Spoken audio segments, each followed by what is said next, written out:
Can I chip in, please? Go on, have a chip back in. to the numbskulls. The numbskulls, yes. Because you started with the numbskulls. I don't think I ever left them, actually. But You don't need to get them out, but There they are. the identification of what you're experiencing is going on in the head. Yes. And being conscious in the head. Yes. You are actually saying quite a lot of it. You're doing things in your head. Yeah. Can I just sort of take it out of the head, as it were, because that's a... I was talking to Tony earlier on that being in the head is a very Western concept. Mm. And Halliday would not say that you're doing all this in your head.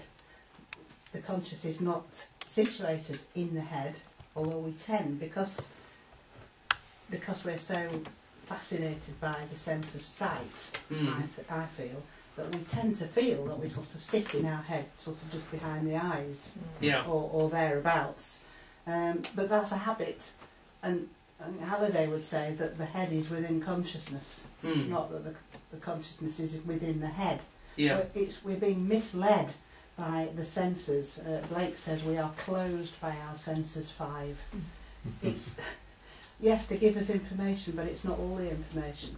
And the way Halliday talks about consciousness is it's much more subtly basic and primal than perhaps we think it is, because he talks about a field of consciousness, and he talks about the basically, if you're not familiar with his work, he talks about what underlies everything is an infinite field, a continuum of sentient power.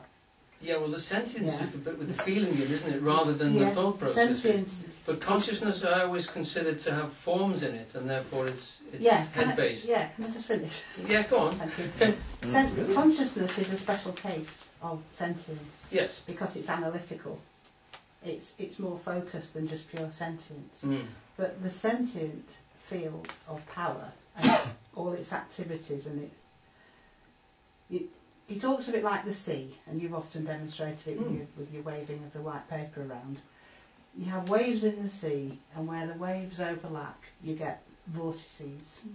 And his image is that each one of us is like a vortex within that infinite continuum of sentient power. Yeah.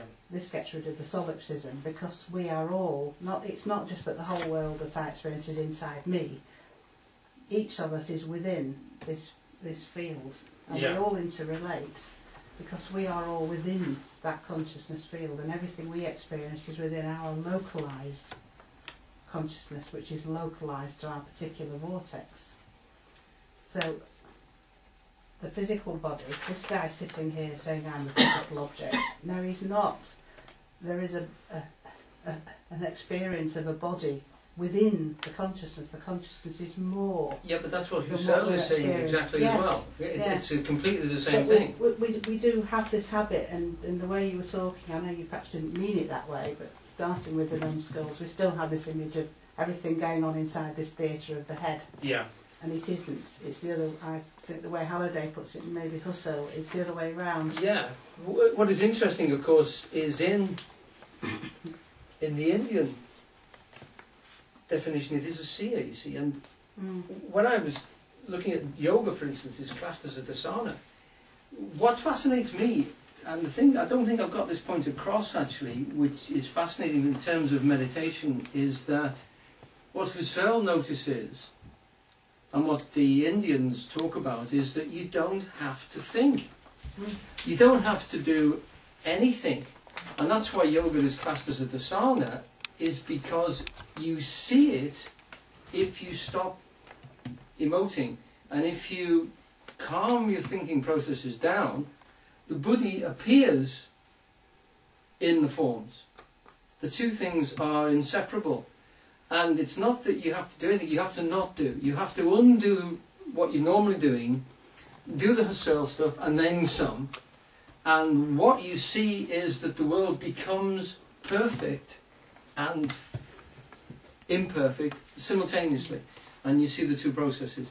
And that is an act of, they would say, seeing. Now, that's not my word. Well, when you say I agree seeing, with Eugene's... Hang on a minute, let me finish. Sorry. When you say I agree, but Eugene's word, as far as I'm concerned for that, is sentience. Yes. Now, when he shifts to consciousness, to me that's seeing and hearing.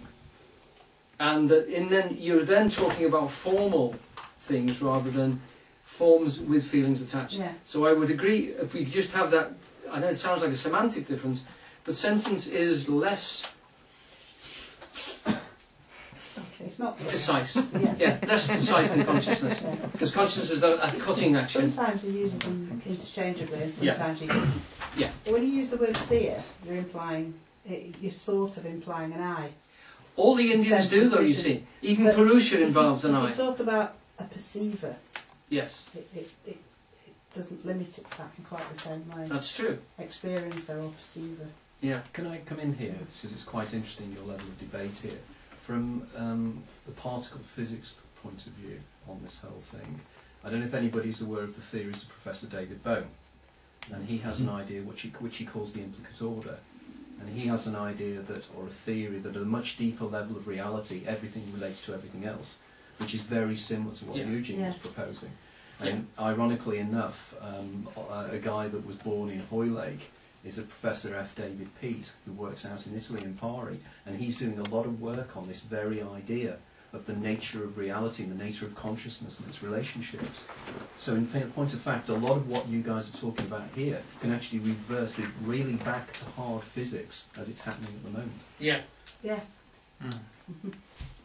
I think another thing is you continually have to bear in mind, I can't relate it to anything specific that you've said, is that these bodies are absolute sentient power, and I think we continually go, you said, I said, whatever.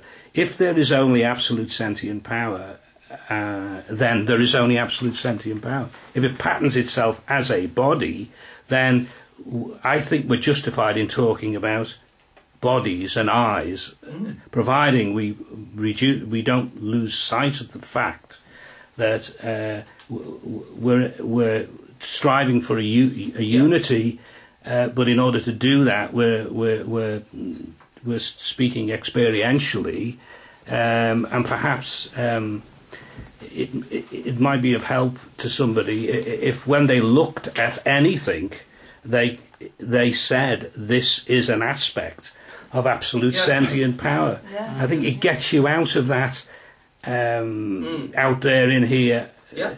Which, no matter how fancily you put the words, is still what is definitely experienced by everybody, even those, people who spend a great deal of the time meditating. When they're not meditating, they don't manifest to me any behaviour which leads me to believe other than that they are there doing that with something else. But do you see what I mean? Exactly. And I mean, one of the things that Searle says in the quote is that what he notices is that the world doesn't go away. Yeah. The forms are still there, but they change subtly, and he sees them as forms, and then he realises that there are some aspects of them which are not in the world, but he is projecting them onto the world. He's structuring the forms unconsciously, or it's happening before his eyes. It's not as if he's doing it. It's like he's not thinking these thoughts. He's not putting them into sequence. They appear in sequence. Like you don't look at someone's face and go, it's ears. There's the ears, the eyes. It's Al. You don't do anything like that, do you? No. You don't construct. That's right. And as soon as you look, the backstory comes as well from when you last saw him. And these things are what we necessarily see. And he would say ultimately gets the perfect geometry. So you can actually see the nature of the world as it shimmers. John was talking here about in the break about the fact that in the discipline he read about, this unmanifest, before it becomes Purusha, actually separates slightly and just shimmers. It dances together as male and female, unseparate and non-different, but slightly different, so you can feel the differences between the two. I thought he was getting very sexy, so I stopped it dead completely. Damn. No, actually, because there are wonderful mythological stories about the two gods, the god and the goddess, chasing each other through the world.